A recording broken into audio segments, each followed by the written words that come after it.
तो जेल में जो बैठा हुआ शख्स है उसकी बात के ऊपर जरताज गुल और पूरा पाकिस्तान 25 करोड़ आवाम लब्बैक कहती है। ना आप उसका नजरिया ख़त्म कर सकें, ना आप उसकी सोच ख़त्म कर सकते हैं। आप समझते हैं कि आप उनको पाबंद सलासल कर देंगे और आप इधर लूट मचा के, लोगों को मार के, लोगों के घरों के ऊपर चादर और चारदीवारी को पामाल करके आप समझते हैं आप अपनी कुर्सी बचा लेंगे। ये आपके लिए आगे लेके जाना जो है वो मुश्किल हो जाएगा। आपने बताया, पुरानी बात नहीं है, आपने कहा कि मैं 2018 में खुद इलेक्शन जीत के आई हूँ, इनके एक मिनिस्टर को हरा के। आपने कहा जी आरटीए सिस्टम की बात कर लें। मीर साहब, दो पैमाने हैं। जब आप इलेक्शन लड़के आते हैं आप वोट के जरिए आते हैं, इनकी तरह लाठी गोली की सरकार के जरिए नहीं आते, पीएमएलएन के जबर और ताकत के जरिए नहीं आते हैं। आप आते हैं वोट के जरिए। वोट हमने लिया, अभी भी मैं आपके सामने बैठी हूँ, आप अपना वोट बता दें। दूसरा, आपने कहा आरटीए सिस्टम, जब आपका इलेक्शन हो जाता है तो आपका दूसरा पैमाना होता है, जब आपके साथ धांधली होती है आप इलेक्शन ट्राइब्यूनल में जाते हैं। मैं आपको बता सकती हूँ कि 2018 में सबसे ज़्यादा इलेक्शन ट्राइब्यूनल में पिटीशन पीटीआई की थी, जब आप लोगों ने आरटीए सिस्टम बिठा के 33 वोट से 3300 वोटों से पीटीआई के लोगों को आप लोगों ने हरवाया, अंकल्स को फ़ोन करके, जिन्होंने हमें थिन मेजॉरिटी करवाई ताकि आप रिजीम चेंज में आप हमें ख़त्म कर सके। और आपने चलती हुई हुकूमत को रिजीम चेंज में 2022 में आपने गिरा दिया, जिसमें आपका इकोनॉमिक सर्वे अभी भी कहता है कि पाकिस्तान की ग्रो जो है वो 6.1% के साथ जा रही है, और आपने माना कि आप इसको माइनस में जा रहे हैं, और अगर आप 2.3% पे चले गए तो आप भंगड़े डालेंगे। अच्छा, अब एक सवाल है तो अगर इनकी हुकूमत कबल अज़ वक्त खत्म हो जाती है तो आपकी हुकूमत आ जाएगी? देखिए मीर साहब, मैं परसों मिल के आई हूँ खान साहब के साथ। हाँ। खान साहब को सिर्फ मुल्क की फ़िक्र है, फ्री एंड फेयर इलेक्शन की फ़िक्र है, अपने कारकुनान की फ़िक्र है। इन्होंने अपने दिल की ज़िद में जेल की काल कोठरी में उनको डाला।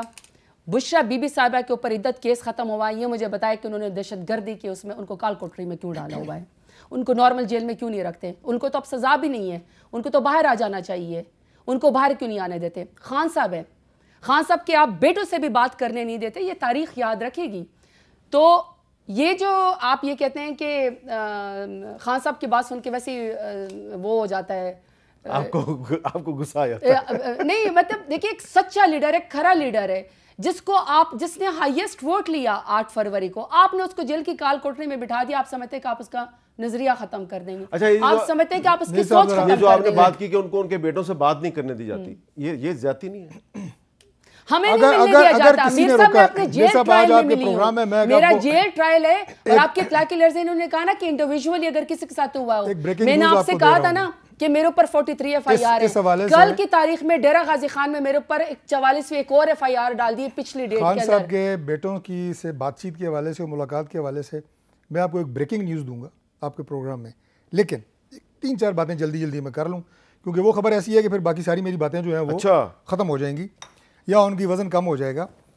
गुजारिश ये है जी कि इद्दत केस जो है ना, मैं 1 बाय 1 क्विकली, वो हमने नहीं बनाया, वो बुशरा बीबी के जो साबिक शौहर नामदार हैं उनकी तरफ से शिकायत थी, वही उनके मुद्दई हैं, वही पेश हो रहे हैं। लिहाजा आप जाने और वो जाने, आपके मिनिस्टर उनके गवाह थे, कोई ताल्लुक नहीं है। ठीक है जी, एक बात।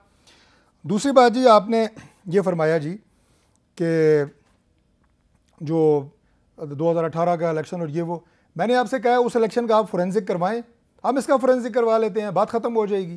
किसने कितने वोट लिए, कौन किधर आया, आरटीएस किसने बिठाया, उसका मुस्तफीज़ कौन हुआ, ये पता लग जाएगा। फिर जो आपने कहा ना कि रजीम चेंज हुई, इमरान खान की गवर्नमेंट ख़त्म हुई, और मीर साहब क्या हम और आप किसी और सियारे में तो नहीं थी ना, इधर ही रह रहे थे। उस वक्त पोजीशन ये थी, मतलब हम तो पार्टी के अंदर भी डिवाइड थी कि रजीम चेंज करें या ना करें, या वोट ऑफ नो कॉन्फिडेंस लेके आएँ या ना लेके आएँ। अक्सरियत थी कि ले आए। खुदा की कसम उस वक्त इनकी हालत ये थी, इनके MNAs की, सिटिंग MNAs की, हल्के में किसी को मुंह नहीं दिखा सकते थे। ये हालात थे उस वक्त पाकिस्तान। तो फिर आपने ब्लंडर मार दिया, उनको ऊपर आसमान में चढ़ा दिया ना, माने ना आप कि मार दिया। मैं कह रहा हूँ कि मैं भी उन लोगों में था, बड़ी गलती थी, मैं भी उन लोगों में था जो कह रहा था कि वोट ऑफ नो कॉन्फिडेंस नहीं होनी चाहिए, लेकिन अक्सरियत का फैसला था। उस वक्त हालत ये थी, जो कह रहे हैं ना मुल्क यूं जा रहा था, यूं नहीं जा रहा था, ये लोग हल्के में निकल नहीं सकते थे, ये असल हकीकत थी। दूसरी बात ये है जी, जो आपने फरमाया पसीना इनको बहुत आ रहा है, आपको चाहिए कि आप उनको कोई रुमाल दें, पसीने छूटे हुए हैं। आपने नहीं, मेरी जब आप बातें छुपाते ना तो यही हशर होता है। मुझे टेम्परेचर था, मीर साहब का हुक्म था। अच्छा जी, आप तो टेम्परेचर होगा आपको। अच्छा, टेम्परेचर और बढ़ेगा। दूसरी बात जो आपने कहा ना जी कि आपस की जो लड़ाई है, इसमें देखें बात यह है कि इन्हें इस बात से कोई सरोकार नहीं है। इमरान खान को ना कोई वोटर चाहिए, ना इमरान खान को अपना कोई वर्कर से प्यार है। इमरान खान को सिर्फ इक़्तिदार चाहिए। अगर इक़्तिदार है, मुल्क भी चाहिए, हुकूमत मिल गई तब, वरना कुछ नहीं। आखिरी जो ब्रेकिंग न्यूज़ मैं आपको दे रहा था, आपने कहा जी बेटों से बात नहीं करने देते। ब्रेकिंग न्यूज़ ये है, मुझे अभी नहीं पता जेल का, अगर नहीं करने दे रहे तो ज्यादती कर रहे हैं, मैं बात करूंगा, बिल्कुल वज़ीर दाखिला से बात करूंगा कि करने दें, लेकिन वज़ीर दाखिला से मैं करूंगा कि जी करने दें। लेकिन ब्रेकिंग न्यूज़ ये है कि मुझे ज़रदाज ये बताएं कि 4 साल जब इमरान खान वज़ीर आज़म थे, क्या वो अपने दोनों बेटों से एक दफ़ा भी मिले?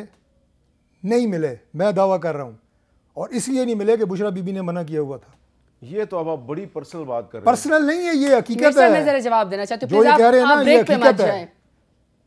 ये हकीकत है कि वो 4 साल अपने बेटों से नहीं मिले। चले जवाब ले लें फिर जी। मेरे साहब, सबसे पहले मैं खान की तर्जमान यहाँ पे बैठी हुई ना, खान के नाम के ऊपर वोट लेकर है, मेरा ज़ाती एक वोट भी नहीं है।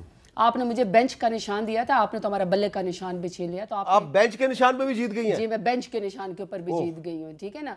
तो खान, अगर आपको चिमटा मिलता फिर भी जीत जाती। चिमटे से भी धुलाई करनी थी। हमने तो इनको बैंगन से भी हराया हुआ है, हमने तो इनको चिमटे से, जूते से भी हराया हुआ है। सवाल का जवाब चले, खान की तर्जुमान में बैठी हुई हूँ। खान जो है वो क्या सोचता है, वो क्या करता है, और खान को कितने वोटर्स चाहिए। खान मुल्क का जो है वो मुकदमा लड़ रहा है। खान जो है वो पाकिस्तान का एब्सोल्युटली नॉट कहने की वजह से, क्योंकि पाकिस्तान की इंडिपेंडेंट फॉरेन पॉलिसी उसको चाहिए थी, उस शख्स ने झुकने बिकने से इनकार कर दिया। वो कौम की खातिर इस वक्त जो है वो जेल की काल कोठरी में, आपने उसको बंद किया हुआ है, वरना वो शख्स इस वक्त वज़ीर आज़म होता। आपको चाहिए कि आप अपने मुल्क के, आपका जो अपनी पार्टी ना, उसके वज़ीर आज़म के तर्जमान बने। पहले तो मैं ये बताए कि नवाज शरीफ की जो इस वक्त हालत है वो क्या है, कौन सी बीमारी का बहाना उन्होंने अब सोचना है अपने लिए। प्लेटलेट्स तो कहानी तो ख़त्म हो गई, अब जो है वो कमर दर्द की भी कहानी खत्म हो गई। कोई तीसरी बीमारी ढूंढे जिसके ऊपर आपने 150 के स्टाम्प पेपर के ऊपर आपने मुल्क से भागना है। आप अपने लीडर की बात बताएं, आप उनके तर्जमान बने। मेरा लीडर इस मुल्क के अंदर बैठा हुआ है, आपके जबर और जुल्म और फस्तायत का इस वक्त मुकाबला कर रहा है। आखिरी बात मीर साहब, इन्होंने कहा कि मैं वज़ीर दाखिला से कहूँगा कि वो इस बात का नोटिस लें। ये मुझे ये बता दें कि वज़ीर आज़म शहबाज शरीफ की हैसियत ज़्यादा है या वज़ीर इसकी इंटीरियर मिनिस्टर की हैसियत ज़्यादा है? ये मुझे बता सकते हैं। मुतलका केस है ना। आपको पता है, आपको पता है कि वज़ीर आज़म फॉर्म 47 वाला भी कट मोशंस के अंदर, बजट के अंदर, पार्लियामान के अंदर मौजूद था, लेकिन इंटीरियर के कट मोशंस के ऊपर जो कि मैंडेटरी है, इनका इंटीरियर मिनिस्टर पार्लियामेंट को जवाबदेही नहीं है। ये मुझे बताएं, क्या इनकी इतनी जुर्रत है, इतनी हैसियत है कि ये इंटीरियर मिनिस्टर से जाके ये पूछ सके, उतनी बात करे जितना आप में वाकई दम है। वो आप में दम नहीं है। बाकी ये कि आपके ये मामलात हैं, ये जो मामला, हमारे वज़ीर दाखिला की तर्जुमान बन रही हैं, हमारी गवर्नमेंट की तर्जुमान बन रही हैं। वो आपके हैं वज़ीर, हैं इंटीरियर मिनिस्टर। आपको क्या पता है इस बात का? वो किसके सेनेटर हैं? हमारे सेनेटर हैं, वो हमारा वज़ीर दाखिला है। अच्छा, कमाल है, पक्की बात है ना। मुझे ये बताएं कि आपकी पार्टी के अंदर जो वज़ीर सारे थे, रंग रंग की टोपियां पहनी हुई, रंग रंग के घाट के पानी पिए हुए, वो क्या थे? हमारे एक या दो वज़रा के ऊपर आप इस तरह के इल्ज़ाम लगा रही हैं, आप तो चूं चूं का मुरब्बा थे।